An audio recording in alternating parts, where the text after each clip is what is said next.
What's up, everybody? Thanks as always for supporting the show. It would mean a lot to me if you would take a second to scroll down and hit that subscribe button to the Hoops Tonight YouTube channel, and then follow me on social media on TikTok, Instagram, and Twitter so you guys don't miss any of our content over the course of this season. All right, let's talk some basketball. The Los Angeles Lakers still have them at 4. They had a disappointing loss to Dallas the other night on the tail end of a back-to-back, also their third game in 4 nights.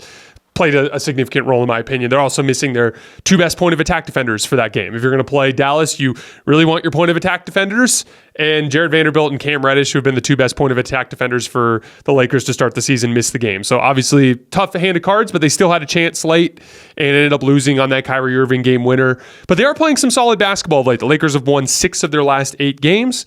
Some similarities to what I was talking about in terms of good and bad basketball, like Rui Hachimura coming back really helped. Anthony Davis missed some time. He came back. They're playing some easier opponents in this stretch. Voila, the wins start coming, right? So again, like that's kind of the natural pathway of the regular season that we need to get used to. They are 3rd in defensive rating and 6th in net rating over their last 8 games. I have a couple of quality wins in there as well against Phoenix and against Houston. They are up to 9-7 for the season. They're up to 9th in defensive rating for the season, which I think is encouraging. When you consider how poor the point of attack defense has been with Jared Vanderbilt being out, for them to be at 9th in defensive rating is super, super encouraging. They are slowly but surely making progress in a bunch of key areas, but they still have a long way to go. They've played a pretty tough schedule, but they haven't fared well against the bad teams. 11 of their 16 games have been against teams that are 500 or better, but they're just 4-7 in those games. And it's been a pretty consistent theme, like what you saw in that Dallas game. With exception of the Houston game, which was the one time where, like, from start to finish, they looked competitive in a game against a good team. Outside of that, it's been the same thing. They come out and get shellacked for 3 quarters, and they look up and they're down like 15 to 20 points. And then they either lose by 20, like they did against Orlando or against Sacramento, or they have this hellacious effort in the late 3rd, 4th quarter to come back and make it a really close game. And they've won a lot of those games. Like most of their wins have looked like that. But, you know, like that Dallas game, sometimes it goes the other way. Sometimes they fight all the way back and they lose like they did to Dallas.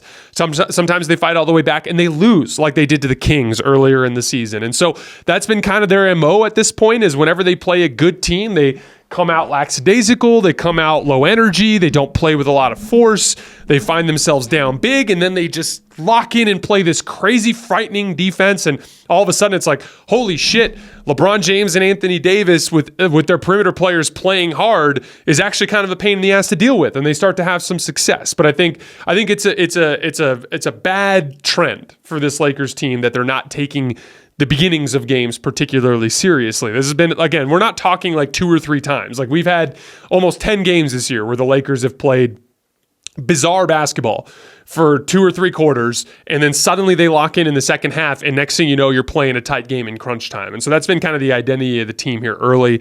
They're giving up a lot of wide open threes. A big part of that is their point of attack defense. They're losing shooters off ball. We saw a big example of that at the end of the Dallas game when Austin Reeves, who to his credit owned it after the game, but it dug down on Luka when Taurean Prince had him kind of sort of contained and gave up a wide open catch and shoot 3 to Kyrie Irving. That's been an issue, but Jared Vanderbilt coming back should help. Cam Reddish has been pretty solid as a point of attack defender. Hopefully his groin injury doesn't keep him out too long.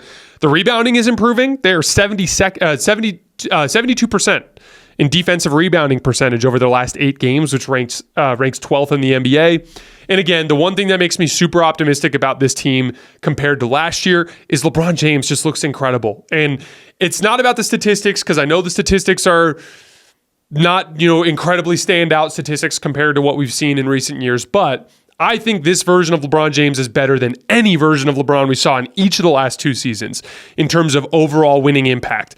His command of the game is just at a much, much higher level than it was in the last couple of years. I think that's incredibly encouraging for this team's potential playoff ceiling. And the stats have been pretty impressive. Last 13 games, 27 points, 8 rebounds, and 7 assists for LeBron in 13 games on 58% from the field and 44% from the three-point line. That's incredible. He's been especially great in clutch situations. He made a bad read at the end of that Mavs game. That lob to AD, had he thrown it a little bit higher, he might have had a chance. But a higher percentage play, in my opinion, is that right shoulder fade that I keep begging him to take. He had Kyrie Irving. It's a size mismatch. He had space. Take that little right shoulder fade. That's a shot that you can make. You've been shooting jump shots really well this season. So, again, that was not his best decision, but for the most part this season, he's been incredible in the clutch. He was incredible in the clutch before that play. So, I don't think it's much worth overreacting to. And I think in general, second-guessing LeBron's crunch time decision-making is just stupid. He still has the most clutch field goals made in the league with 15. He's shooting 65% from the field in clutch situations, which is outrageous.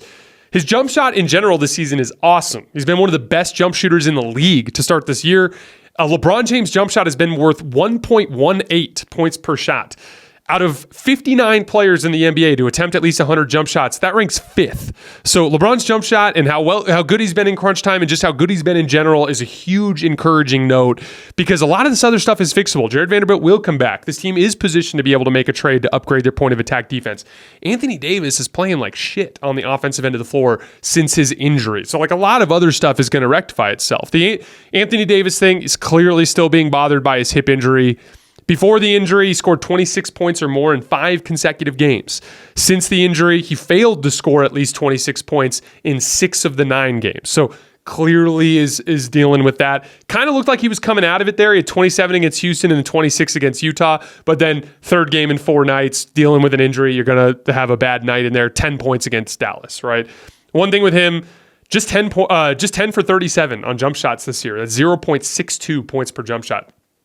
Out of the 217 players in the NBA to log at least 35 jump shots, he ranks 215th. Only Asar Thompson and Theo Maledon are behind him. So that obviously is concerning, because he's getting a lot of these, he got a couple of them late against Dallas. He's easy pocket passes for these 12-foot jump shots, and he just can't make them. And he has to make that shot. It's just so important for your roll man to be a threat there in the middle of the floor in order for anything to work in pick and roll. And he just hasn't been doing his part there. So hopefully he'll get it together. But I think the Lakers will continue to improve over the course of the coming month.